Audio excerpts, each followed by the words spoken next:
சத்தியமூர்த்தி நகர் பகுதியுடைய தலைவர் என் மரியாதைக்குரிய பி வீராங்கன் அவர்களே, இவ்வளவு ஒரு சிறப்பான நிகழ்ச்சி ஏற்பாடு செய்து என் மதிப்புமிக்க தோழர் கே ராஜபீய தலைவர்கள் அன்பு தோழர் தனபால் அவர்களே, தோழர் மலர்வழி அவர்களே, தோழர் சரஸ்வதி அவர்களே, தோழர் பாண்டி அவர்களே, தோழர் முருகேசன் அவர்களே, எனக்கு முன்பாக இந்த போராட்டத்தை தொடர்ந்து நடத்தி நாம் சாதிக்க வேண்டும்.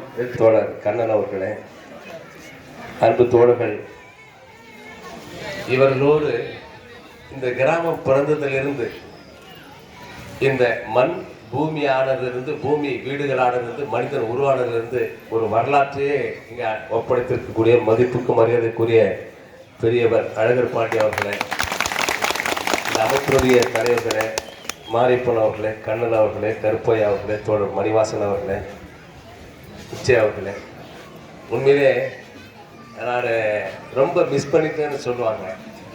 அதுதான் பெண்கள் எல்லாம் நான் அன்றைக்கி பேசுகிறப்ப கட்டாயம் டெல்லிவாக்கு வரணும் அப்படி ஒரு பக்கம் சொல்லியிருந்தாங்க. அப்புறம் குழந்தைங்க படிக்கிற குழந்தைங்கள்லாம் கண்டிப்பாக வரணும் கண்டிப்பாக வரணும்னு சொல்லியிருந்தாங்க. எங்கள் தோழர் கேஆர் என்னை பலமுறை சொன்னார். நான் 2-3 நிகழ்ச்சி, டெல்லி நிகழ்ச்சி, வேறு சில நிகழ்ச்சிகளில் ஒரு மாநாடு நானே நடத்த வேண்டிய மாநாடு கிருஷ்ணகிரி தர்மபுரியில் ஒரு நெருக்கடியில் என்னால் வெளியே வர முடியல. இருந்தாலும் பரவாயில்ல, எப்படியாவதுன்னு தோழர்கள் எல்லாம் நீங்கள் செல்ஃபோன்லையாவது பேசுங்க அப்படி தானே, வீடியோ காலில் பேசுங்க, எங்கள் மக்களுக்கு நீங்கள் எங்களோட இருக்கிறீங்க அப்படின்றது தெரியணும் அப்படின்னு சொன்னாங்க. கட்டாயம் அப்படின்னு சொல்லிட்டு ஒரு சில வார்த்தைகளை இப்போ நான் பேசுகிறேன். உண்மையிலே நான் தமிழ்நாடு, எங்கள் கேஆர் சொல்லும் தமிழ்நாடு பல பகுதிகளில் பழங்குடி மக்களுடைய போராட்டங்கள், பிரச்சனைகள், இயக்கங்களை சென்றிருக்கிறேன். ஒரு பூர்வீக குடி இவங்க தான். அரசாங்கமே சொல்லியிருக்கேன், காட்டு நாயக்கனா ஒரு பூர்வீக குடி, தொல்பழங்குடின்னு சொல்லுவாங்க. அந்த பூர்வீக குடி ஒரு பெரும்பான்மையாக இருக்கக்கூடிய இந்த மதுரை ஜில்லாவில் உங்கள் சத்தியமூர்த்தி நகர் தான் ஒரு பெரிய, இதுக்கு ஒரு வரலாறு, ஒரு பாரம்பரியமே இருக்கு. பரம்பரையான்னு சொல்றாங்களா, அதான் சத்தியமூர்த்தி நகர் ஒரு பாரம்பரியம்.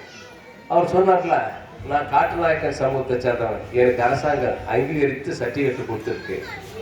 என் மகன் எனக்கு பிறந்த மகன் அவன் காட்டுநாயக்கன் சமூகத்தை சேர்ந்தவன், அவருக்கு கொடுத்துருக்கு. அவர் பெற்ற பிள்ளைக்கு சர்டிஃபிகேட் கொடுக்க மறுக்கிறேன்னு சொன்னா எந்த அளவுக்கு அதிகார மமதை, எந்த அளவுக்கு ஒரு அதிகாரிக்கு திமிரு சொல்லுவாங்களா? நீங்க யாரு? இந்த ஜாதியில தொடர்ந்து ஒரு தலைமுறை, 2 தலைமுறை, 3வது தலைமுறை சர்டிஃபிகேட் கேட்கிறப்ப, 2 தலைமுறை இந்த காட்டுநாயக்கன்னு சொல்லி உறுதிப்படுத்திருக்கிறப்ப நீ எப்படி 3வது தலைமுறைக்கு மறுக்கிற? உனக்கு அந்த அதிகாரம் கொடுத்தது யாரு? ஒரு அதிர்ச்சியா இருக்கு. நான் உங்களுக்கு 2-3 விஷயத்த சொல்ல வேண்டியது இருக்கு. நான் புறப்படுறதுக்கு தயாராகி ட்ரெயின் டிக்கெட் எல்லாம் போட்டேன். தோழர் யாருன்னு தெரியல எனக்கு. இது மாதிரி கரெக்ட், அவர் தான் கலெக்டர் ஆஃபீஸ் போகிறோம், டிஆர்ஓ வர சொல்லியிருக்காங்க பேச்சுவார்த்தைக்கு அப்படின்னு சொல்லி சொன்னார். சரி போய் பேசிட்டு எனக்கு சொல்லுங்க அப்படின்னு சொல்லி சொன்னேன். போனவங்க பேச்சுவார்த்தை முடிக்கிறப்ப அந்த பக்கம் அமைச்சர் இருந்தார், இந்த பக்கம் கலெக்டர் வந்தார். எங்களுக்கு டீ எல்லாம் கொடுத்துட்டாங்க. நாங்கள் சாப்பிட்டு முடிச்சுட்டு அப்புறம் பேசி முடிச்சுட்டு பேசவே முடியாமல் வந்துட்டோம். தர்ம சங்கடம் ஆகி போச்சு, அமைச்சரே வந்துட்டாரு அப்படின்ற மாதிரி சொன்னாங்க. அது பிறகு அமைச்சரே ஊருக்கு வராரு அப்படின்னு சொல்லிட்டாங்க. நான் அப்படி சொன்னேன், சரி அமைச்சரே ஊருக்கு வராருன்னா நீங்கள் உங்கள் ஊர் அமைச்சர், உங்கள் மாவட்டத்தை சேர்ந்தவர், மண்ணின் மைந்தர், நீங்கள் யாருன்றது அவருக்கு நல்லா தெரியும். சத்தியமூர்த்தி நகர்ல கவுன்சிலரு ஒரு எஸ்டி, பறவை பேரூராட்சிக்குள்ள இது ஒரு எஸ்டி வார்டா இருக்கு. இதுக்கு முந்தைய ஒரு எஸ்டி மக்கள் அதிக வசிக்கக்கூடிய ஒரு பகுதியின் அரசாங்கம், கவர்மெண்ட் ஆஃப் இந்தியான்னு சொல்லுவான், தேர்தல் ஆணையமே அங்கீகரிக்கப்பட்டு வழங்கப்பட்டிருக்கக்கூடிய ஒரு அரசு ஆணை மாறி அது. இந்த பகுதி மக்கள் பழங்குடியினத்தை சேர்ந்தவர்கள், இந்த வார்டு பழங்குடியினத்தவர் சேர்ந்தவர் மட்டும்தான் போட்டியிட முடியும், வேற யாரும் போட்டியிட முடியாது. இப்படி ஒரு அங்கீகரித்து அரசாணை வெளியிடப்பட்டிருக்குது. அப்பேற்பட்ட பகுதிக்கு ஒரு அமைச்சர் வராருன்னு சொன்னா அதுக்கு சொல்லுவான் உச்ச நீதிமன்ற உத்தரவு, தேர்தல் ஆணையத்தோட உத்தரவு, மாநில அரசாங்கத்தோட உத்தரவு, இந்த உத்தரவுகள் எல்லாம், இந்த ஆணைகள் எல்லாம் சரியா இருக்குதா, இருக்குதுன்னு சொன்னா அதை நடைமுறைப்படுத்துறது தான் ஒரு அமைச்சரோட வேலை, ஒரு அதிகாரியோட வேலை.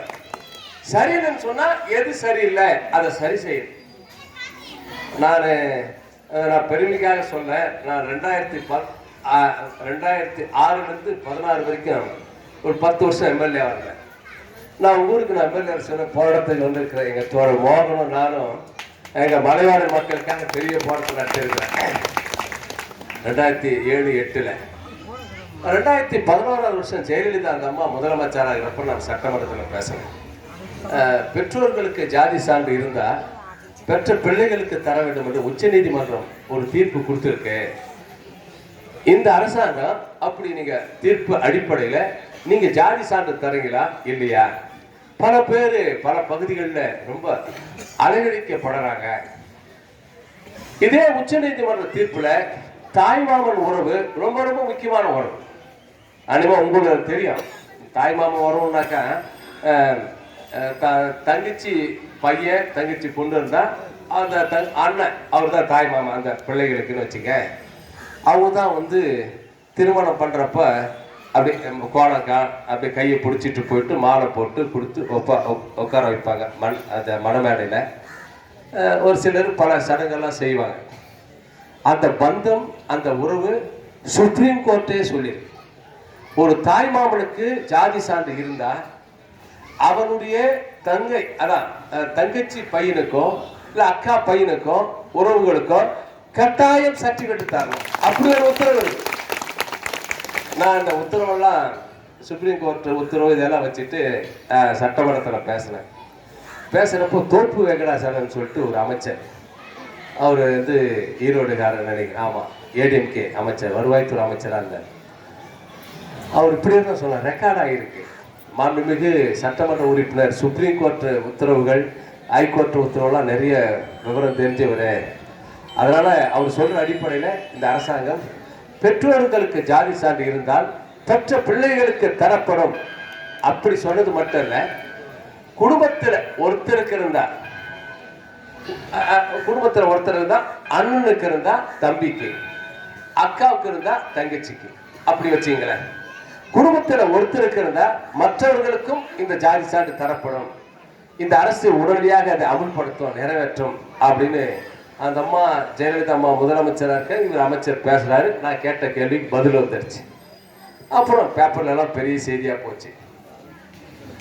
அதேமா உங்க ஊர் பக்கம் தான் சுப்புராஜ் அஜயேசன் சொல்லிட்டு ஒருத்தர் இங்க காட்டுநாயக்கன் சமூகத்தை சேர்ந்தவர். ஆமா, அவரு மதுரைக்காரன் நினைக்கிறேன். அவர் ஹெல்த் செக்ரட்டரியா இருந்தார். அவரு இன்னும் 2-3 அதிகாரி எல்லாம் ஐஏஎஸ் ஆபீசர் நிறைய பேர் அப்ப காட்டுநாயக்கன் அங்க இருந்தாங்க, பழங்குடி இனத்தை சேர்ந்தவர். நான் பேசி முடிச்சு ஒரு 2 நாள்ல சந்திக்கிறப்ப பரவாயில்ல சார், நீங்க சிறப்பா பேசுறீங்க சார் அப்படியெல்லாம் என்ன பாராட்டினாங்க. அப்படி இருக்கு. அன்னைக்கு இருந்த சுந்தரதேவன் ஐஏஎஸ் அநேகமாக தோழர்கள் அதை ஃபாலோ பண்ணி இந்த சர்டிஃபிகேட் விஷயமா ஃபாலோ பண்ற தோழர்கள்லாம் தெரியும். வருவாய் நிர்வாக ஆணையரா அவரை வழியாற்றி இருந்தார். அப்போ அவர் ஊட்டிக்காரர். அவர் ஒரு ஆர்டர் இஷ்யூ பண்ணிக்கிறார். திரு தில்லிபாபு அரூர் சட்டமன்ற உறுப்பினர் தில்லிபாபு முதலமைச்சர் முன்னிலையிலே பெற்றோர்களுக்கு இனச்சான்று இருந்தால் பெற்ற பிள்ளைகளுக்கு தர வேண்டும் என்று வலியுறுத்திய அடிப்படையில் இந்த அரசு அனைத்து மாவட்ட ஆட்சியர்களுக்கும் வருவாய் கோட்டாட்சியர்களும் ஆணையிடப்படுகிறது. இப்படியே ஒரு ஆர்டர் பாஸ் பண்ணிக்கிறேன்.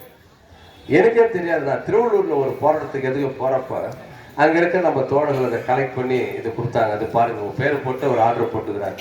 அந்த அன்னைக்கு கூட நான் செல்லில் பேசுறப்ப சொன்னேன், அந்த ஜியோ நம்பர் எல்லாம் இருக்கு, ஆர்டர் நம்பர் எல்லாம் இருக்கு அப்படின்னு சொன்னேன். இது ஏற்கனவே அரசாங்கம் அறிவித்த அறிவிப்பு, அரசாணை, உத்தரவுகள். எப்படி பெற்றோர்களுக்கு இருந்தா பிள்ளைங்களுக்கு தரணும், குடும்பத்தில் ஒருவருக்கு இருந்தா அடுத்தவருக்கு தரணும்.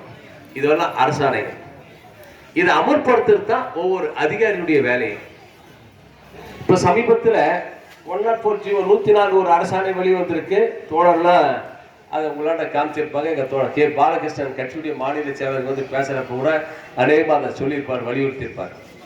நாங்க சொல்லல, அரசாங்கமே ஒரு ஆணையை பிறப்பிச்சிருக்கிறேன், ஒரு ஜிஓ இஷ்யூ பண்ணியிருக்கிறேன். இந்த நாங்க மலைவாழ் மக்கள் சங்கம் சொன்னாங்க, காட்டுநாயக்கர் சங்கம் சொன்னாங்க அப்படின்னா கூட வேற. கவர்மெண்டே நீ வெளியிட்டு இருக்கிற அதுல பெற்றோர்களுக்கு இருந்தால் பிள்ளைக்கு தரணும்னு சொல்லி வச்சு கொடுத்துருக்கிறேன். மாதிரி அந்த அம்மா அவங்களுடைய தீர்ப்பு வட மாநிலத்தில் ஒரு தீர்ப்பு வந்தது. அதை ஒட்டி தமிழ்நாட்டிலும் இந்தியா பூரா அமல்படுத்தணும்னு சொல்லி உத்தரவு இந்த தமிழ்நாடு அரசாங்கம் அமல்படுத்துதுன்னு சொல்லியிருக்கிறேன். பல்வேறுபட்ட விஷயங்கள் அரசாணை 104 பழங்குடி மக்களுக்கான இனச்சான்று குறித்து பல விஷயங்களை தெளிவுபடுத்தியிருக்கிறேன், அமல்படுத்திட்டு வரேன். தமிழ்நாடு பூரா நடக்குது. மதுரை ஜில்லாவில் மட்டும் குறிப்பா இந்த பகுதியில் குறிப்பா நம்ம காட்டாய்க்கன் சமூகத்துக்கு மட்டும் ஏன் இப்பேற்பட்ட பிரச்சனை இவங்க அளவுக்கு உருவெடுத்து வந்தது? 10-15 ஆர்டிஓ கொடுத்துருக்காங்க. நான் தோழரை கேட்டேன், ஒரு 1000-1500 பேர் ஒரு 1200 சர்டிஃபிகேட் நாங்கள் வாங்கியிருக்கிறோம், எந்த விதமான பிரச்சனை இல்லாமல் இருந்தது. இப்போ ஏன் இவ்வளவு பிரச்சனை அக்ரேட் ஆகுது, பெருசா இப்படி உருவாக்கிட்டே வருது அப்படின்னு கேட்டேன். உங்களுக்கு யாருக்குமே புரியல அப்படின்ற மாதிரி சொன்னார். ஆனால் உங்களுக்கெல்லாம் தெரியும் எதனால இப்படி வருது அப்படின்னு தெரியல வச்சுங்க. திருப்பத்தூர்ல நான் ஒரு போராட்டத்துக்கு போனேன். குறவர் சமூகத்தை சேர்ந்தவங்க அவங்க ஒரு 1000 பேர் திருப்பத்தூர் தாசிர் ஆபீஸ் முன்னாடி பெரிய போராட்டம். அப்போ நான் எம்எல்ஏ 2014 வருஷம் நினைக்கிறேன். போன உடனே எம்எல்ஏ வந்துட்டாரு, பெரிய அதிகாரிலாம் சொல்லி அவரோட பேச்சுவார்த்தைக்கு கூப்பிடுங்கன்னு சொன்னாங்க. ஒரு 2 மணி நேரம் கொடுத்து பேச்சுவார்த்தைக்கு போனேன். உள்ளே போயிட்டு நான் உட்காந்து தாசில்தார்கிட்ட பேசியிருந்தேன். அந்த தாசில்தார் எங்கள் எல்லாரும் மற்ற என் கூட வந்து அனுப்பிச்சிட்டு அவர் தனியாக, சார் நான் இவங்கெல்லாம் குறவர் தான் சார், நான் சர்டிஃபிகேட் கொடுப்பேன் சார். கொஞ்ச நேரத்துக்கு முன்னாடி திருப்பத்தூர் எம்எல்ஏ ஒருத்தர் வந்துட்டு போனார் சார், டிகே ராஜான்னு சொல்லிட்டு ஒரு எம்எல்ஏ. அவர் வேறு வழியாக வந்துருக்கிறார், நான் போராட்டம் நடத்துகிற வழியாக வந்து தான் நான் பார்த்துருப்பார். அவர் தாசில்தார் யாருக்கும் சர்டிஃபிகேட் கொடுக்காங்க, இங்கே குறவருக்கு சர்டிஃபிகேட் கொடுத்தேன்னு சொன்னால் எஸ்சி மக்கள் எண்ணிக்கை அதிகமாகிடுச்சுன்னா இந்த பொது தொகுதி எஸ்சி தொகுதியா மாறிடும். எப்படி பாருங்க. அதனால இங்க இவ்வளவு பேர் எஸ்சி மக்கள் இருக்கிறாங்கன்றத நீ ரெக்கார்ட் பண்ணாத. அதனால இதெல்லாம் எம்பிசி பிசி எம்பிசி பிசின்னு சொல்லிடு. அப்படி சொல்லி மிரட்டிட்டு போயிடாரு சார். நீங்க எஸ்சி புறவருக்கு சர்டிஃபிகேட் கொடுங்க நீங்க கேட்கறீங்க, இந்த தொகுதி எம்எல்ஏ கொடுக்காதுன்னு அவர் சொல்லிட்டு போறாரு. நான் என்ன சார் பண்றது அப்படின்னு. அதன் பிறகு நான் மேல மெட்ராஸ் வரைக்கும் பேசி அவர் சொல்றது நான் சொல்றது வேற. எம்எல்ஏ இப்படி சொல்றேன்னு கூட வச்சுக்க, நீங்க நிஜமா போய் உண்மையான அதிகாரி போய் என்ன ஜாதின்னு விசாரணை பண்ணி நீங்க சர்டிஃபிகேட் கொடுங்க. அப்புறம் தான் தெரியும், ஆமா குறவர் தான் எல்லாம் இவங்க. குறவர்ல பல பிரிவுகள் இருக்கு. உப்பு குறவர், தொப்ப குறவர், பாத்திர குறவர், கருவேப்பள குறவர், கேட்மாரி குறவர், இப்படி எல்லாம் ஒரு 26 வகையான குறவர் பழங்குடி அந்த பட்டியலில் வச்சிருக்கான். அப்படின்னா அந்த பேரு நீ என்னப்பா அப்படின்னு சொன்னா கேட்மாரி குறவர்னு ஒரு ஜாதி இருக்குமா எங்க நாட்டுல அப்படி எழுதி வச்சுக்கிறான்.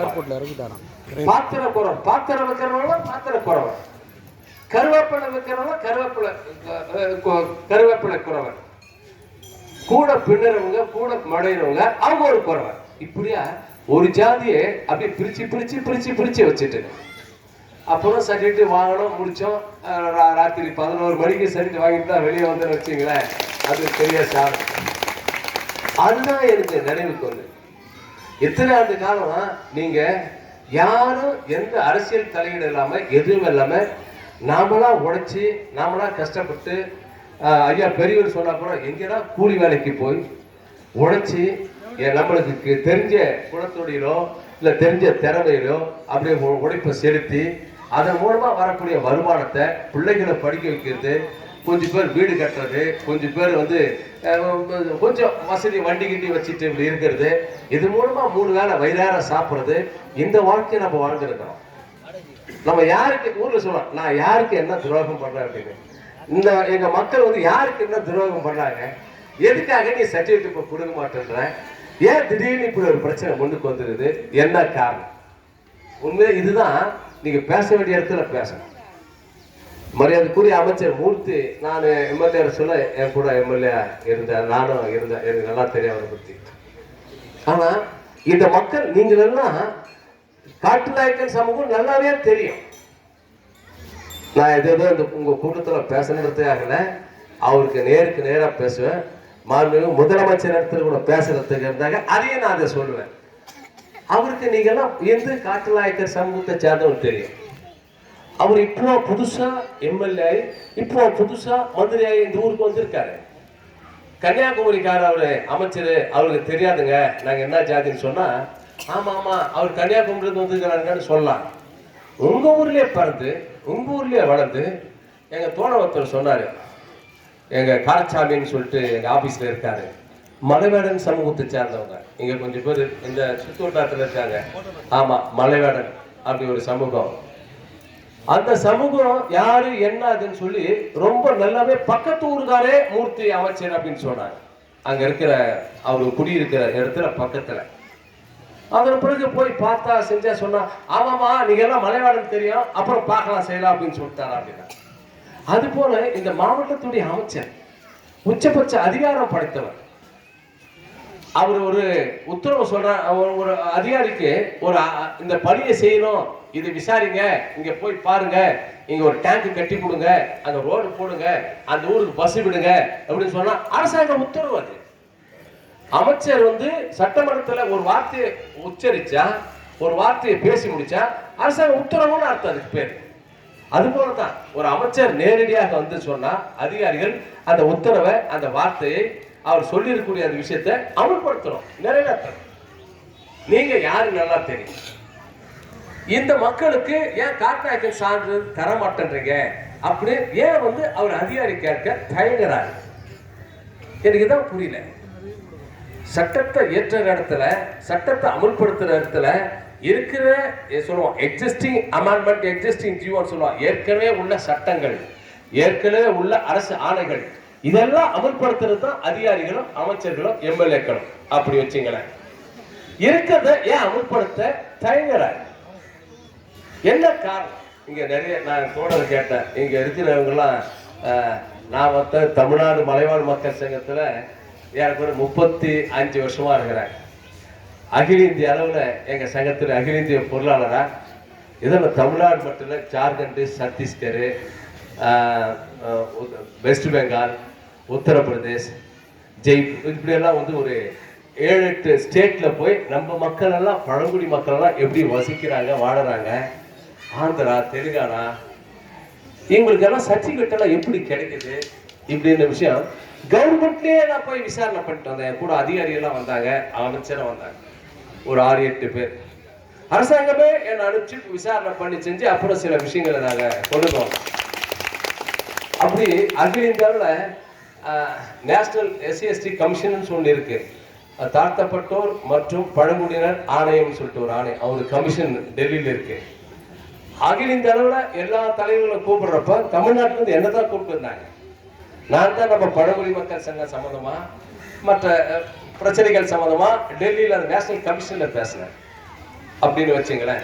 அதில் இந்தியா நாடு முழுவதும் இருக்கக்கூடிய பல மாநிலங்கள்ல பழங்குடி மக்களுடைய பிரச்சனை அது ஒரு விதமா இருக்கு. தமிழ்நாட்டில் இருக்கக்கூடிய பழங்குடி மக்களுடைய பிரச்சனை இது ஒரு விதமா இருக்கு. ஏன் மதுரையில மட்டும் பெற்ற பிள்ளைக்கு ஜாதி சான்று தருவதற்கு ஏன் மறுக்கிறார்கள்? இதை புரியாத புதிரார். இப்படி மறுப்பதற்கு அவங்க என்ன சொல்றாங்க? தொட்டி நாயக்க திடீர்னு ஒரு ஜாதியை நீங்க அந்த ஜாதி தான் சொல்லிட்டா ஏத்துக்க முடியுமா? வேற ஏதாவது சொல்லலாம். ஒரு ஜாதியை பிறந்த ஜாதி வேற ஒருத்தன், நான் இந்த ஜாதிக்காரன், நான் ரெட்டியாரு, நான் நாய்க்கரு, நான் முதலியாருன்னு சொல்ல முடியுமா? இல்ல நாய்க்கரு ரெட்டியார் இருக்கிறோம், நான் காத்தாய்க்கன்னு சொல்ல முடியுமா? சொல்ல முடியாது. அரசியலா கட்சி, போக்குவரத்து, சட்டையை மாத்துறது, வேட்டியை மாத்துறது இது வேற விஷயம். ஆனா ஒரு இனம் நம்மளால ஜாதின்னு கூட சொல்ல மாட்டோம், இனம் தான் சொல்லுவோம். நம்மளால ஒரு இனத்தை சேர்ந்தவங்க. ஆமா, பழங்குடி மக்கள் பழங்குடி இனத்தை சேர்ந்தவங்க. அதுதான் இனச்சான்றுன்னு கேட்கறாங்க. இனச்சான்று வழங்கு அப்படிதான் நான் கோரிக்கை வச்சிருக்கேன். அது மாதிரி ஒரு இனமே வேற ஒரு இனமா மாற முடியுமா? சாத்தியமே கிடையாது. அது சொல்லுவான், வெட்டி போட்டாலும் சரி, என் கருத்தை அறுத்தாலும் சரி, நான் இந்த ஜாதி தான், நான் காட்டுவாய்க்க தான், நான் பழங்குடி தான் அப்படின்னு சொல்லுவான். அது போல இந்த பகுதியில் இருக்கக்கூடிய சத்தியமூர்த்தியார் இருக்கக்கூடிய தோழர்கள், நீங்க இவ்வளவு ஆண்டு காலமாக சான்று பெற்றிருக்கக்கூடிய பல 100 சர்டிபிகேட், பல குடும்பத்தை சேர்ந்த, இதனால கல்வி வேலை வாய்ப்பு பெற்றிருக்கக்கூடியவர்கள், இவர்களை இப்போ திடீரென்று இந்த பகுதியில சான்றிதழ் மறுப்பதற்கான காரணம் என்ன? ஒண்ணு. அன்னைக்கு உங்க கலெக்டர் உங்க அமைச்சர் மற்றவங்களாம் நீங்க பேசுறாங்க கலெக்டர் ஆஃபீஸ்ல, சொல்றதை நீங்க கேளுங்க. இப்படி ஒரு கலெக்டர் சொல்றாங்க, இப்படி கூட சொல்ல முடியுமான்னு எனக்கு தெரியல. சொல்றதை நீங்க கேளுங்க, இப்படி கூட ஒரு கலெக்டர் பேச முடியுமா? யாருக்கு அந்த அதிகாரம் இருக்குது அப்படி அந்த அம்மா சொல்றதுக்கு? மக்களுக்காக இயற்றப்பட்டிருக்கூடிய சட்டங்களை, அரசு ஆணைகளை அமல்படுத்தக்கூடியவர் தான் கலெக்டர். கலெக்டர் நான் நினைச்சு எதுனாலும் பேசலாம், எதுனாலும் நான் சொல்லலான்னு எந்த கலெக்டர் அப்படி பேசிட முடியாது. எதுவும் நடவடிக்கை வராது. நீங்க நான் சொல்றது நீங்க கேட்கலன்னு சொன்னா ஒரு 30-35 பேர் நீங்க உத்தியோகத்துக்கு போயிருக்கிறீங்க, அவங்களுக்கு பிரச்சனை, அவங்களுக்கெல்லாம் பிரச்சனை வரும். இப்படி ஒரு கலெக்டர் பேசுறேன், என்ன அர்த்தம் இது? இப்படி கூட மிரட்டுறது உண்டா? பால்பாண்டிக்கு சர்டிபிகேட் வேணும்னு கேட்கிறோம், பால்பாண்டி கொடுக்க முடிஞ்சா பால்பாண்டி கொடு, இல்லைன்னா இல்ல அப்படின்னு அதான நிறுத்து. அழகர் பாண்டி கொடுக்குறியா, அழகர் பாண்டி கொடு, முடித்து. ஆனா இந்த ஊர்ல யாரெல்லாம் சர்டிபிகேட் வச்சுன்னு இருக்கிறீங்களோ, யாரெல்லாம் உத்தியோகத்தில் இருக்கிறீங்களோ அத்தனை பேரையும் நான் ஒழிச்சிடுவேன், அத்தனை சர்டிபிகேட் நான் கேன்சல் பண்ணுவேன், உத்தியோகத்துக்கு போனதுல எல்லாம் உத்தியோகத்துல இருந்து எடுத்துடுவேன். இப்படி பேசுறதுக்கு கலெக்டர் என்ன அதிகாரம் இருக்கு? ரொம்ப மமத திமிருலாவா இது? ஒரு மாவட்ட ஆட்சியர் பேசுறது தெரியாது. நான் எனக்கு பிரச்சனைன்னு சொன்னா எனக்கு பிரச்சனைக்கு மட்டும் நீ பதில் சொல்லு. நாங்க 36 பேருக்கு எங்களுக்கு சர்டிபிகேட் வேணும்னு கேட்டு கொடுத்துருக்கிறோம். 36 பேருக்கு அப்பா அம்மாவுக்கு சர்டிபிகேட் இருக்கு, அவங்க பெற்ற பிள்ளைங்க தான் கேட்கிறோம். நீ எந்த காரணத்துல கொடுக்க மாட்டேன்னு சொல்ற, இதை மட்டும் பதில் சொல்லு. ஒட்டுமொத்த ஜாதியை பத்தி பேசுறதுக்கு, சத்தியமூர்த்தி நாடுங்கிற காட்நாயக்கன் இதாதி பத்தி பேசுறதுக்கு கலெக்டருக்கு என்ன அதிகாரம் இருக்கு? கலெக்டருக்கு என்ன இது இருக்கு? இப்படி ஒரு நடைமுறையில ஒரு தேவையில்லாம ஒரு மோசமான அநேகமா மாவட்ட ஆட்சியர் அலுவலகத்துல ஒரு மாவட்ட ஆட்சியர் எப்படி நடந்து கொள்ள வேண்டுமோ, ஒரு பழங்குடியினத்துடைய தலைவர்களிடத்தில் எவ்வாறு பேசணுமோ, எவ்வாறு அந்த பிரச்சனை அணுகணுமோ அவ்வாறா இல்லாம மிரட்டுவதும் பயமுறுத்துவதும், உங்களை ஒட்டுமொத்தமா ஜாதியே சர்டிபிகேட் சொல்றேன், உத்தியோகத்தில் இருக்கிறவங்கள உத்தியோகத்தில் இருந்து வெளியேற்றுவேன் இப்படின்னு சொல்றது வன்மையா கண்டனத்துக்குரியது. நீங்க பரவாயில்ல ஏதோ கொஞ்சம் அதை கேட்டுக்கிட்டு மூச்சு புடிச்சிட்டு உச்சிமா கோயிலாண்ட உட்காந்துட்டாங்க அவங்க, இது பரவாயில்ல. ஆமா, என்ன அங்கிருந்து வர வரைக்கும் அவங்க மூச்சியா இருந்திருக்காது, இங்க தொப்புன்னு விழுந்திருப்பாங்க. அப்படி ஆகி போயிடும். என்ன அர்த்தம் இருக்கு? அந்த அம்மா அப்படி பேசுறதுக்கு விடலாமா? என்ன பண்றாங்க? இப்படியெல்லாம் பேசுறான்னு வச்சுக்காதமா. நீ ஒரு கலெக்டர் எப்படி பேச, ஒரு கலெக்டர் நாகரிகமா சட்டப்பூர்வம் எப்படி பேச, அப்படி பேசணும். நேருக்கு நேரா பேசியிருக்கணும். எவ்வளவு தைரியம் அது? இது மாதிரி ஒரு ஜாதியா இல்லைன்னு சொல்றது, ஒரு இனமே இல்லைன்னு சொல்றதுக்கு. தமிழ்நாட்டில் பல அதிகாரிகள், எத்தனையோ வருவாய் கோட்டாட்சியர் கேஆர் சொல்றது போல உங்க பக்கத்துல இருக்கிற திண்டுக்கல்ல ஒரு ஆர்டிஓ, அந்த அம்மா உத்தரவெல்லாம் படிக்கவே இல்லை. நான் கொடுத்த மனுவும் படிக்கல. நான் அதன் பிறகு மனு கொடுத்தேன், அந்த அம்மா படிக்கல, படிக்காத ஏதோ பதில் சொல்லிச்சு. உனக்கு படிக்க தெரியுமாமான்னு கேட்டேன். நிஜமாவே பக்கத்துல இருந்தவங்க பூரா அப்படியே ஒரு மாதிரி ஆயிட்டாங்க. ஒரு டிஎஸ்பி தாசில்தார் இவங்களாம், சார் சார் என்ன சார் இப்படி கேட்டீங்க? ஆமா, உங்க ஆர்டிஓக்கு படிக்க தெரியுமா இப்போ கேட்கறான். அப்படியே அந்த அம்மா அப்படியே நேர்த்து விளவெடுத்து போய் உடனே ஒரு மாத்திரை எடுத்து, பிபி மாத்திரை எடுத்து அப்படியே முழுகிட்டு அப்படியே பாலபாரதி பக்கத்துல இருக்கிறாங்க, தோட டெலிவரி தோட போதும் போதும் அப்படின்னாங்க. நான் கொடுத்த மனுவை படிக்காதவே என்கிட்ட நீ பேசிட்டு இருக்கிற. அரசாங்கம் போட்ட உத்தரவு என்னன்னு தெரியாம நீ ஆட்சியரா, இங்க துணை ஆட்சியரா இருக்கிற. இதெல்லாம் படிக்கணுமா? படிக்காதவே நீ பதில் பேசணும். நான் கேட்கிற கேள்விக்கு உன்னால பதில் சொல்ல முடியுமா அப்படின்னு கேட்டேன். அப்புறம் 1 மணி நேரம் பேசி முடிச்சு அது ஆச்சு. இது ஒரு ஆர்டிஓ எழுதியே கொடுத்தாரு. கோவில்பட்டி அதே மாதிரி நம்ம காட்நாயக்கர் மாத்திரம் தான். நான் அந்த போராட்டத்துக்கு போனேன் கோவில்பட்டிக்கு. 500 பேர் இதே போன பெண்கள் தான் நிறைய பேர் இருந்தாங்க. அங்கே ஒரு 22 பேருக்கு சர்டிஃபிகேட், இது மாதிரி 30 பேருக்கு அப்படின்னு சொல்லி மனு கொடுத்து ஆஃபீஸ் முன்னாடி உட்காந்தோம். அந்த சப் கலெக்டர் ஆஃபீஸ் முன்னாடி, ஆர்டிஓ ஆஃபீஸ் முன்னாடி. அந்த அம்மா 11 மணிக்கு வந்தது, நாங்கள் 10 மணிக்கே போயிட்டோம். 12 மணிக்கு அந்த பேச்சுவார்த்தைக்கு கூப்பிட்டாங்க. எம்எல்ஏ சார் பேச்சுவார்த்தைக்கு வர சொன்னாங்க. ஆர்டிஓ டிஎஸ்பி எல்லாம் போனோம், உட்காந்து பேசலாம். அந்த அம்மா ஒரு விஷயத்த சொன்னாங்க. ஆமாங்க, இவங்க காட்டாய்க்கலாம் இல்லையான்னு சொல்லிட்டு நான் விசாரிச்சுட்டு கொடுக்குறேன் அப்படின்னா. ஏப்பா மனு கொடுத்து 6 மாதம் ஆச்சு, பல வேலை இருக்குங்க, நான் விசாரிக்கிறேங்க. சரி விசாரிங்கம்மா அப்படின்னு சொன்னேன். சரிங்க நான் விசாரிச்சுட்டு ஒரு 4-5 நாளில் உங்களுக்கு பதில் சொல்கிறேன் அப்படின்னா. நீங்கள் போய் விசாரிச்சுட்டு வாங்கம்மா, நான் 4-5 நாள் இங்கேயே உட்காந்துக்கிறேம்மா. அந்த அம்மாவுக்கு புரியல. என்ன சார் சொல்றீங்க அப்படின்னா, நீங்க எதாவது விசாரிச்சுட்டு வாங்க. நீ போய் ஒரு 10 பேரை விசாரிப்பீங்க, இல்லை 5 பேரை விசாரிப்பீங்க, நாளைக்கு ஒரு 5 பேரை விசாரிப்பீங்க. நான் அது வரைக்கும் இங்கேயே இருக்கிறேன். 4 நாள் பொறுத்து நீங்க சர்டிஃபிகேட் கொடுங்க, அப்புறம் எந்திரிச்சு போறாங்க. அந்த அம்மா ஒரு மாதிரி ஆயிட்டு உடனே மத்தியானம் 1:30 மணிக்கு வண்டி எடுத்துன்னு சாப்பிட போயிட்டாங்க. அப்புறம் நாங்கள் சாப்பிட்டுக்கிட்டு இருந்தோம். மறுபடியும் ஒரு 3 மணிக்கு 4 மணிக்கு வந்தாங்க. இன்னும் பொறுப்பு இல்லையா நீங்க அப்படின்னாங்க. சர்டிஃபிகேட் வாங்காத நான் போக மாட்டோமா அப்படின்னேன். இல்லை சார், நீங்கள்லாம் ரொம்ப இதுவாக பேசுகிறீங்க சார். நான் வந்து கேட்குறது என் மக்களுக்கு, பெற்றோருக்கு இருக்கு, அவங்க பிள்ளைகளுக்கு தரத்துக்கு பேக் ஃபைல் நீ கையில் வச்சுன்னுக்கிறேன். உன் கவர்மெண்ட் ரெக்கார்டு எடுத்துப்பார்.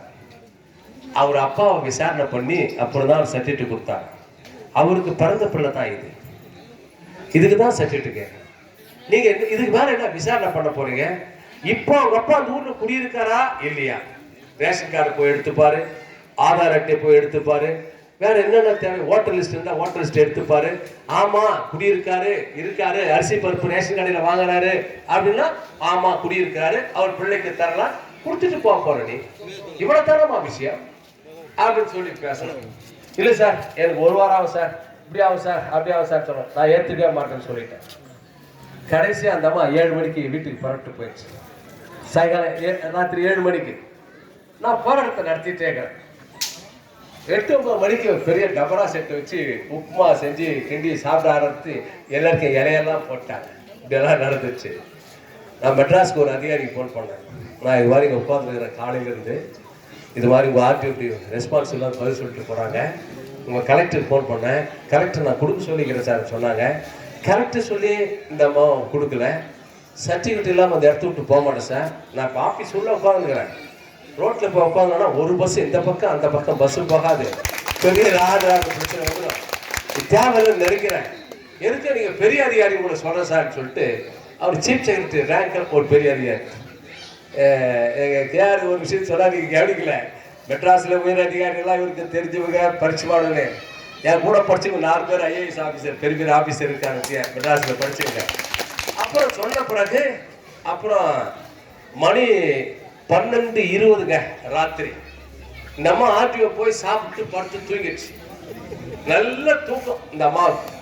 அந்நேரம் ஃபோன் பண்ணி கலெக்டர் சீக்கிரம் எழுந்து போய் ஒழுங்கு மரியாதையா சர்டிஃபிகேட் கொடுத்து எம்எல்ஏ அனுப்பிச்சுமா, பெரிய பிரச்சனை ஆகிடும் உங்க மேல, ஜாக்கிரதை கலெக்டர் மிரட்டி.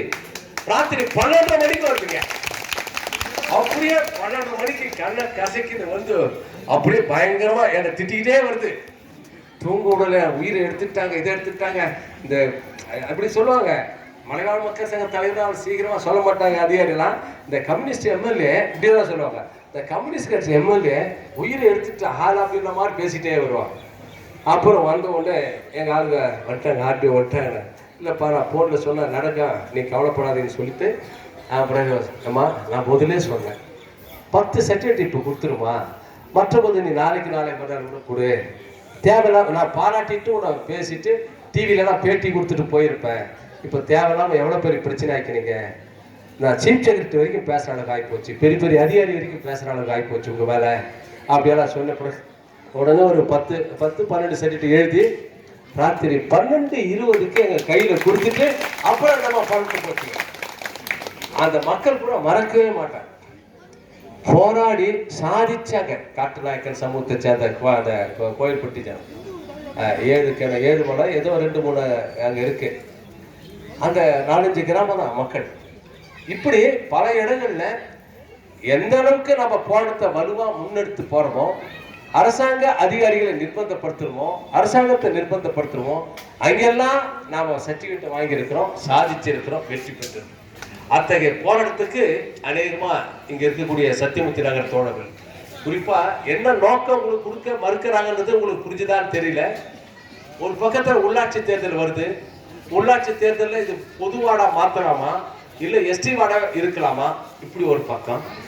ஒரு எஸ்டி வார்டுன்னு சொன்னா ஒரு எஸ்டியில ஜெயிச்சுட்டு வருவேன், இந்த கட்சிக்காரரா அந்த கட்சிக்காரரா, அவருக்கு அது ஓட்டு போடுவாரா, இது ஓட்டு போட மாட்டாரா, இப்படி ஒரு பக்கம். ஆளுங்கட்சியில் இருக்கிற அமைச்சர் அவர் ஒருத்தர் நிக்க வச்சு, நீங்க தப்பா நினைக்காதீங்க, அவரை நிக்க வச்சு ஒருவேளை அவர் தோத்து போயிட்டாருன்னா அமைச்சரே தோத்த மாதிரி ஆகி போடும், அப்படி ஒரு பக்கம். இப்படியெல்லாம் பல்வேறுபட்ட அரசியல் விஷயங்கள் எல்லாம் இதுல உள்ள புகுந்து தான் எங்க மக்களை பலிக்கனாக்கிட்டாங்க. இதான் உண்மை. அரசியலா சில விஷயங்களை நினைச்சு அரசியலா அமைச்சரும் அரசியலா இங்க இருக்கக்கூடிய அதிகாரிகளும் இதை பார்த்துதான் என் காட்டுநாயக்கர் மக்களுக்கு படிக்கிற குழந்தைகளுக்கு வேலைக்கு போறவங்க சர்டிபிகேட் இல்லாம அவங்களுக்கு சர்டிபிகேட் எல்லாம் கிடையாது. நீங்க காட்டாய்க்கலாம் கிடையாது, உங்களுக்கு கொடுக்கலாம் முடியாது, நீங்க தொட்டி நாயக்க, நீங்க அந்த நாயக்க, இப்படின்னு பேசுறதுக்கான ஆயிப்போச்சு. இதான் உண்மை. என்னன்னா வேற என்ன விஷயம் இருக்குது? ஆமாங்க, இவங்கெல்லாம் காட்டாய்க்குங்க. நான் இந்த மதுரையில் 55 வருஷமா இருக்கிறேன், எனக்கு தெரியும். அந்த சத்தியமூர்த்தி நார்ல இத்தாதி மக்கள் எல்லாம் அவங்க தொழிலெல்லாம் இதான்.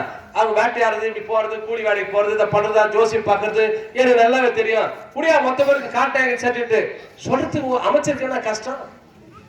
ஏன்னா அவர் புதுசா பகுதி மக்களை பாக்குறது எனக்கு சொன்ன ரொம்ப கஷ்டமா போச்சு. நீ ஒட்டு மொத்தமா கூட கொடுன்னு சொல்ல தேவையில்ல, விசாரிச்சு ஒவ்வொருத்தருக்கா கொடு. ஒவ்வொருத்தர் அப்பா அம்மாக்கு இருக்குதா, ரைட், பிள்ளைங்களுக்கு கொடு, ரைட். அண்ணனுக்கு இருக்குதா, தம்பி கொடு, கரெக்ட், இப்படி கொடு. இப்படி விசாரிச்சு கேஸ் பை கேஸான்னு சொல்லுவாங்க. அப்படி கூட நீ சர்டிபிகேட் கொடுத்துட்டு போ. நீ ஒட்டு மொத்தமா கொடுக்க மாட்டேன். இப்ப என்ன உத்தரவு போட்டுக்கிற அமைச்சர் கலெக்டர், இந்த ஊர்ல இந்த சமூகம் காட்டாய்க்குன்னு ஒரு சமூகம் ஜாதி இருக்கிறாங்களா போய் விசாரணை பண்ணு. இப்ப போய் விசாரணை பண்றது. காட்டாய்க்குன்னு ஒரு ஜாதி இங்க இருக்குதா, ஆக போய் விசாரணை பண்ணுங்க. இவங்களெல்லாம் இத்தனை வருஷமா இருக்கவங்களெல்லாம் யாரு, இப்ப குடியிருக்கிறவங்க யாரு, சர்டிபிகேட் வாங்கினவங்க யாரு, இதை வச்சு உத்தியோகத்துக்கு போனவங்க, இதை வச்சு படிக்கிற குழந்தைங்க, இதை வச்சு அரசாங்கம் எங்களுக்கு எலெக்ஷன்ல ரிசர்வேஷன் தொகுதியா ஒதுக்குறது எல்லாம் யாரு? இதெல்லாம் எந்த கணக்கு, என்ன அர்த்தம்? இதெல்லாம் மொத்தத்தை நீங்க அப்படியே ஆத்தோட அடிச்சுட்டு போக வச்சுட்டீங்களா? புரியல எனக்கு. இப்பதான் புதுசா ஒரு 5 அதிகாரிகள் அனுப்பிச்சு நாங்க விசாரணை பண்ண போறோம். என்ன பால்பாண்டி வந்து காட்டுநாயக்கரா, அவங்க அப்பா காட்டுநாயக்கரா, எந்த ஊர்ல அவங்க பிறந்தாங்க, அவங்க கொடி கோத்திரம் எது, கொடி குளம் எது, இப்படி விசாரிக்க போறோம். இது அரசாங்கம் ஊருக்கு போறதுக்கு வழிகாட்டுற மாதிரி, போவாத ஊருக்கு வழிகாட்டுற மாதிரி தேவையில்லாம இந்த பழங்குடி மக்களுடைய பிரச்சனையில, வாழ்வாதாரத்துல, வாழ்க்கையில தேவையில்லாம ஒரு பிரச்சனையை பூதகரமா கிளப்பிருக்கு. அது யாரா இருக்கட்டுங்க, எந்த அமைச்சரா இருக்கட்டுங்க, எந்த ஆட்சியாளரா இருக்கட்டுங்க, என் மக்களுக்கு, பழங்குடி மக்கள், நாங்க பூர்வீக பழங்குடியினத்தை சேர்ந்த காட்டுநாயக்கன் சமூகத்தை சேர்ந்தவன், நாங்க எத்தனை ஆண்டு காலம் வசிக்கிற செய்யறோம், எத்தனை ஆயிரம் சான்றிதழ் பெற்றிருக்கிறோம். அடுத்து எங்க வாரிசுகள் கொடுக்குறது உங்களுக்கு என்ன கஷ்டம்? யார் அப்படி கொடுக்க கூடாதுன்னு சட்டத்தை போடுறாங்க. 10 வருஷத்துக்கு முன்னாடி எல்லாம் தெரியலையா இவங்க இந்த ஜாதியில தொட்டி நாயக்கன் சொல்லியிருக்கலாமே? நீ 20 வருஷத்துக்கு முன்னாடி சொல்லியிருக்கலாமே இவங்க எல்லாம் காட்டாயக்கன்ல தொட்டி நாயக்கன் சொல்லியிருக்கலாமே? ஏன் ஆதிய குடியாரினவங்களே இவங்க காட்டாயக்கனே கிடையாது. ஒரு பத்திரம் கொடுத்துக்கிறாரு 1957 65 ஒரு பத்திரம். அப்பவே காட்டுநாயக்கன் சமூகத்தை சேர்ந்தவன் என்ன சொல்லி பத்திரத்தில் இருக்கு. அப்ப எழுதிருக்கலாமே, பத்திரம் எழுதிருவேன், இவர் தொட்டி நாயக்கன் சமூகத்தை சேர்ந்த இன்னாரு எழுதி இருக்கலாமே. ஏன் காட்டுநாயக்கன் சமூகத்தை சேர்ந்தவர் எழுதியிருக்காரு? இத்தகைய ஆதாரங்கள், இத்தகைய ரெக்கார்டுன்னு சொல்லுவோம், ஆவணங்கள், இது அத்தனையும் நாங்கத்தான் இந்து காட்டுநாயக்கன் சொல்றதுக்கான உறுதியான சர்டிபிகேட், உறுதியான ரெக்கார்டு கையில் வச்சிருக்கோம். இதை மீறி நீ சர்டிபிகேட் கொடுக்க மாட்டேன்னு சொன்னா இந்த அரசாங்கம் அதிகாரிகள், ஏன் உங்க அமைச்சர் எவ்வளவு மமதியில் இருக்காங்கன்னு அர்த்தம். இதுக்கெல்லாம் அவளை சீக்கிரத்துல விட்டுட்டு போயிட முடியாது. வந்து தமிழ்நாட்டில் பல மாநிலங்கள், பல மாவட்டங்கள்ல இதுக்காக பெரிய போராட்டமாக நடத்தி பெரிய அளவுக்கு நாங்கள் தள்ளுமுள்ளு போதும் அரசு பண்ணதோட அரசு பண்ணுப்போம் அப்படின்லாம் சொல்லி கூட நான் போராட்டத்தை பண்ணி அப்புறம் கடைசியாக சரிட்டு வாங்கி போன வரலாறு தான் உண்டு. வெறும் கையோட திருமண வரலாறுலாம் கிடையாதுன்னு வச்சிங்களேன். அது மாதிரி இந்த இதில் எங்கள் போனார் கேஆர் சொன்னதான் நான் தான் சொன்னேன். இப்போ அவரே முன்மொழிச்சிட்டாரு, எங்கள் மக்களுக்கு நீங்கள் செட்டிட்டு வாங்கி கொடுத்துட்டு அந்த ஒரு விட்டே போகலாம் அப்படின்னு சொல்லிட்டாரு. நான் அவர்கிட்ட நான் கேட்டுக்கிட்டு தான் சொன்னா, இங்கே நம்ம காட்டுநாயக்கன் சங்க தலைவர்கிட்ட நிச்சயமாக நான் வந்து 1 வார காலம் ஆனாலும் சரி அந்த கலெக்டர் சொன்ன மாதிரி கலெக்டர் ஆஃபீஸ் முன்னாடியே உட்காந்து, உங்கள் ஆர்டி ஆஃபீஸ் முன்னாடியே உட்காந்து, எங்கள் இந்த மக்கள் மட்டும் இல்லை, எங்கள் வாலிப்பட்டி, திண்டுக்கல் பக்கம் வாலிப்பட்டி, வடகாளியம்மன் இந்த பார்த்தவொன்னே தான் ஞாபகம் வருது. என்னை முதல் அந்த ஊர் கூட்டின்னு போனால் வடகாளியம்மன் கோயிலுக்கு தான் உட்கார வச்சு ஒரு பெரிய நிகழ்ச்சி நடத்தி கௌரவிச்சு எனக்கு அங்கே 2-3 பேர் இது மாதிரி ஒரு பாட்டு, வரவேற்பு ஒரு பாட்டு பாடி, அந்த பெண்கள் எல்லாம் அவங்க குழந்தைகள் எல்லாம் ஒரு ட்ரெஸ்ஸு, அந்த வடகாளியம்மன் மாதிரி இதெல்லாம் ட்ரெஸ் எல்லாம் போட்டு அப்படி ஒரு நிகழ்ச்சி நடத்தினாங்க. நான் பழனி ஆர்டி ஆஃபீஸோடைய பெரிய ஒரு போராட்டம் அந்த வாலிப்பட்டி ஜனத்தெல்லாம் கூட்டின்னு வந்து நடத்தி அந்த ஆர்டிஓவும் சொல்லிட்டேன், சார் அப்பா அம்மாவுக்கு யாருக்கு இருக்குதோ அவங்க பிள்ளைகளுக்கு முதல்ல கொடுத்துறேன் சார், மற்றவங்களுக்கு நான் விசாரிச்சு கொடுக்குறேன் சார். சரி பரவாயில்ல, முதல்ல இதை கொடுங்க சார்னு சொல்லிட்டு அந்த பழனி ஆட்டி விட்டேன், இது காட்டுநாயக்கன் மக்களுக்கு அப்படின்னு வச்சுங்களேன். அப்படி வடகாளியம்மன் அங்கே இருக்கிற வாலிப்பட்டியில் இருக்கிறவங்க, இங்கே எங்கள் புதுப்பட்டி நிலப்பட்ட புதுப்பட்டி தெரியும், தோழர்கள் இங்கெல்லாம் குடுப்பல் வாங்கல இருக்கோம். எங்கள் காளியப்பன் பேசுகிறாரு, உங்களை தான் தோழர் எதிர்பார்த்துருக்கிறாங்கன்னு சொன்னார். நீ கவலைப்படாத, எப்படி நாங்கள் புதுப்பட்டிக்கு வாங்கினோமோ தமிழ்நாட்டிலே அப்படி வேற எங்கேயுமே நாங்கள் சரிட்டு வாங்கினதில்லை. அப்படி ஒரு கோட் நடத்துவாங்க. ரேஷன் கார்டே போடுற மாதிரி ஜாதி சர்டிஃபிகேட் ஒரு கார்டு போட்டுங்க. பெரிய பெரிய அதிகாரிகள் அசந்து போட்டாங்க, எப்படி சார் இப்படி வாங்குறீங்க அப்படின்னு.